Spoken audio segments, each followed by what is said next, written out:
कैसी चल रही है आप लोगों की पढ़ाई? एकदम बेहतरीन, एकदम जबरदस्त, बहुत बढ़िया तरीके से करते हो। ठीक है, देखिए क्या कहना चाह रहा है।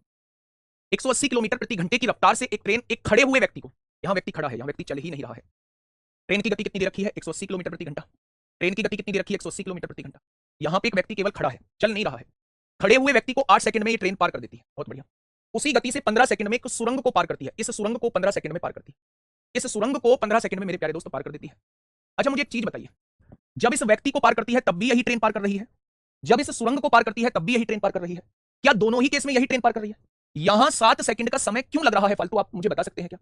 यहां इसको पार करने में 8 सेकंड का समय लगता था, इसको पार करने में 15 सेकंड का समय लगता है। मुझे ये बताइए ये 7 सेकंड का समय क्यों फालतू लग रहा है? तो आप मुझसे ये कहेंगे क्योंकि सुरंग की कोई ना कोई लंबाई आ गई है। यहां व्यक्ति की लंबाई नहीं थी, लेकिन यहां सुरंग की कोई लंबाई है, इसलिए उस लंबाई की वजह से 7 सेकंड का समय फालतू लग रहा है। अगर मुझे यह पता लग जाए कि इस ट्रेन ने 7 सेकंड में कितनी दूरी तय की होगी, तो क्या वही दूरी जो है वो सुरंग की लंबाई आ जाएगी? तो आप कहेंगे बिल्कुल आ जाएगी। दूरी बराबर क्या होता है? चाल गुणा समय होता है। चाल कितनी है? 180 किलोमीटर प्रति घंटा है। मीटर पर सेकंड में बनाएंगे 5/18 मीटर पर सेकंड हो जाएगी। और चाल की गुणा अगर हम समय में कर देते हैं, कौन से समय में? 7 सेकंड, जो समय फालतू लग रहा है उसमें कर देते हैं, तो इसकी लंबाई आपके सामने आ जाएगी। अगर आप 15 में गुणा करोगे तो इसकी भी लंबाई प्लस ट्रेन की भी लंबाई आपके सामने आएगी, लेकिन अगर आप एक्स्ट्रा टाइम की गुणा कर रहे हो तो वो केवल सुरंग की लंबाई आपके सामने आ जाएगी। अब यहां से देख लीजिए मेरे भाई, सेकंड से सेकंड कर दिया। 18 ढाई 180 होता है, 7 पंजे 35 ढाई 350 मीटर। यानी सुरंग जो है वो कितने मीटर की है? सुरंग जो है वो 350 मीटर की है। ठीक है जी, बहुत बढ़िया, बहुत शानदार। विपरीत दिशा में चल रहे, यहां व्यक्ति चल रहा है, विपरीत दिशा में चल रहे एक व्यक्ति को 12 सेकंड में पार करती। भाई साहब एक रेलगाड़ी कितने मीटर लंबी है? रेलगाड़ी 300 मीटर लंबी है। एक व्यक्ति विपरीत दिशा में चल रहा है और कितनी सेकंड में इसको पार करती है? 12 सेकंड में इसको पार करती है। यदि रेलगाड़ी की चाल व्यक्ति की चाल की 4 गुना है, अगर व्यक्ति s किलोमीटर प्रति घंटे की गति से चल रहा है तो रेलगाड़ी 4s किलोमीटर प्रति घंटे की गति से चल रही है। इसकी चाल व्यक्ति की चाल की 4 गुना है, तो रेलगाड़ी की चाल कितनी है वो आपसे ये पूछना है। अच्छा चाल बराबर बताइए, चाल बराबर दोनों चालें जुड़ जाएंगी भाई, इसकी 4s है इसकी s से, दोनों विपरीत दिशा में चल रही है, 4s और s 5s हो जाएंगे। चाल बराबर क्या होता है? दूरी बटे समय। दूरी कितनी है? 300 मीटर है, और समय कितना दिया हुआ है? 12 सेकंड दिया हुआ है। यानी कि मेरे प्यारे दोस्त 6 पंजे 30, अच्छा यहां से काट लो, 12 दूनी 24 होगा, 24 12 पंजे 60, 5 इधर मल्टीप्लाई में है, इधर आके डिवाइड में। अगर आपसे व्यक्ति की चाल पूछी जाए तो 5 मीटर पर सेकंड है, और अगर आपसे ट्रेन की चाल पूछी जाए तो ट्रेन की चाल इसकी 4 गुना है, यानी ट्रेन की चाल जो है वो 20 मीटर पर सेकंड आ जाएगी। लेकिन आप ये देखो क्या आंसर मीटर पर सेकंड में दिए हुए थे? तो आप कहोगे नहीं, आंसर तो किलोमीटर प्रति घंटे में दिए हुए हैं। तो मेरे भाई रेलगाड़ी की चाल पूछी है, यानी इसे हमें किलोमीटर प्रति घंटे में बनाना पड़ेगा। जब मीटर पर सेकंड को किलोमीटर प्रति घंटे में बनाते हैं तो 18/5 की गुणा करते हैं। ठीक है, यानी आंसर कितना हो जाएगा? आंसर जो है वो 72 किलोमीटर प्रति घंटा हो जाएगा। आंसर जो है वो कितना हो जाएगा? आंसर जो है वो 72 किलोमीटर प्रति घंटा हो जाएगा। ट्रेन की लंबाई 300 मीटर है। काउंट नहीं करते, क्यों नहीं करते? क्योंकि हमें व्यक्ति को पार करना है, ना कि ट्रेन को पार करना है। तो अगर मैं आपसे पूछूं कितने समय में पार करेगी, तो उस ट्रेन की लंबाई जो पार कर रही है L2 हो जाएगी। अपॉन दोनों वस्तुएं चल रही है तो एक ही दिशा में चल रही है तो दोनों की चालों का अंतर ही सापेक्ष चाल होगा, और अगर विपरीत दिशा में चल रही है तो दोनों की चालों का योग ही सापेक्ष चाल होगा। यानी कि आप उसकी लंबाई को बिल्कुल भी नहीं लेंगे जिस ट्रेन में मेरे प्यारे दोस्त व्यक्ति बैठा हुआ है। क्वेश्चन को पढ़िए आप लोग, क्वेश्चन को पढ़िए फटाफट, फटाफट बताइए। ये सब हटाओ, पढ़ी कहां गई ये बताइए।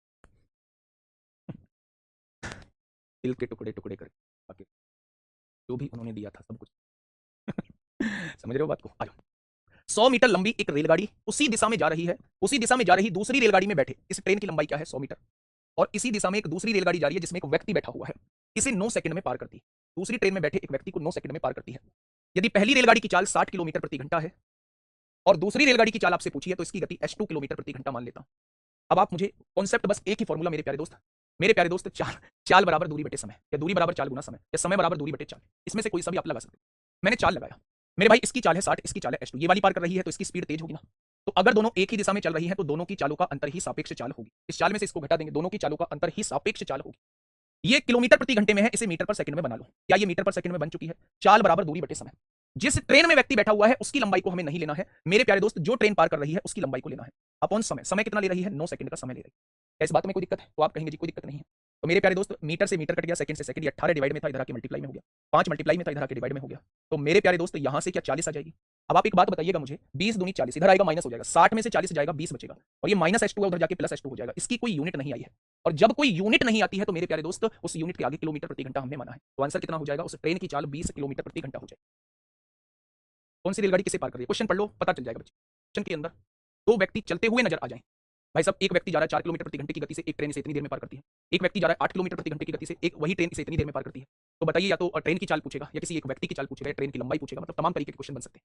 पहला क्वेश्चन मैं आपको दिखाता हूं यहां से क्या बनता है, वो समझने की कोशिश करना। एक रेलगाड़ी जो है वो समान दिशा में जा रहे दो व्यक्तियों को पार करती है। बेटा जी ये रेलगाड़ी है मेरे गुड्डा, बस ध्यान से समझना, ये रेलगाड़ी है।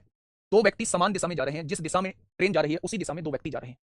पहला व्यक्ति 2 किलोमीटर प्रति घंटे की चाल से चलता है, इस व्यक्ति की चाल 2 किलोमीटर प्रति घंटा है। दूसरा व्यक्ति 4 किलोमीटर प्रति घंटे की चाल से चलता है, 4 किलोमीटर प्रति घंटे की चाल से चलता है।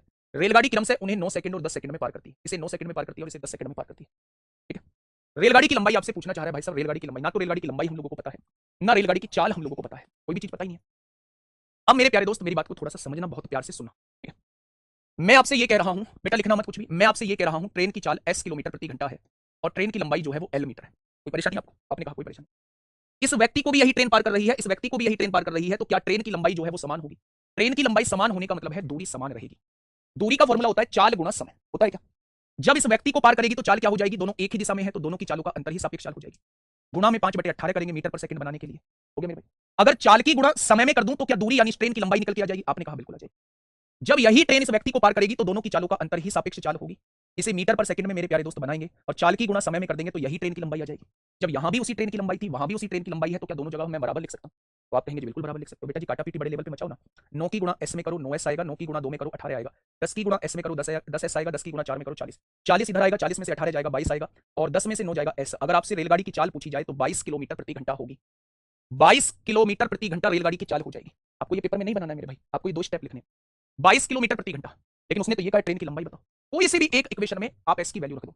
22 में से 2 गया 20 आया, गुणा में 5/18 आया, गुणा में 9, यही तो ट्रेन की लंबाई थी। दोनों जगह ट्रेन की लंबाई को ही तो बराबर लिखा था, बस क्वेश्चन सॉल्व हो गया है मेरे प्यारे दोस्त। क्वेश्चन सॉल्व हो गया है, ट्रेन की लंबाई 50 मीटर आ जाएगी।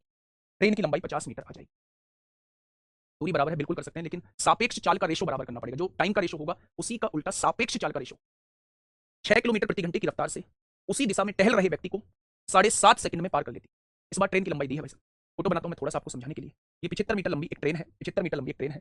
6 किलोमीटर प्रति घंटे की गति से एक व्यक्ति टहल रहा है, उसी दिशा में टहल रहा है, तो इसे पार करने में 7.5 यानी कि 15/2 सेकंड का समय लगेगा। साथ ही यह गाड़ी दूसरे व्यक्ति को भी 6 सही 3/4 सेकंड में पार करती है। एक और व्यक्ति है, इसको जो है वो 6 चौक 24 और 3 27/4 सेकंड में पार करती है। तो आप लोगों से पूछा है दूसरा व्यक्ति किस रफ्तार से टहल रहा है। आपने मान लिया s किलोमीटर प्रति घंटे की गति से टहल रहा है। आपने मान लिया s किलोमीटर प्रति घंटे की गति से टहल रहा है। अच्छा मुझे बताइए, मेरी बात को सुनिए, अभी हम इस क्वेश्चन को देखते ही नहीं, अभी हम इस क्वेश्चन को मेरे प्यारे दोस्त देखते ही नहीं। मैंने आपसे ये कहा कि इसकी चाल मान लीजिए, इसकी चाल a मान लीजिए 1 किलोमीटर प्रति घंटा, ये किलोमीटर प्रति घंटा में, इसकी चाल मान लेते हैं 1 किलोमीटर प्रति घंटा, कोई दिक्कत नहीं। अब जब ये इसको पार करेगी तो दोनों समान दिशा में चल रहे हैं, तो दोनों की चालों का अंतर ही सापेक्ष चाल होगा।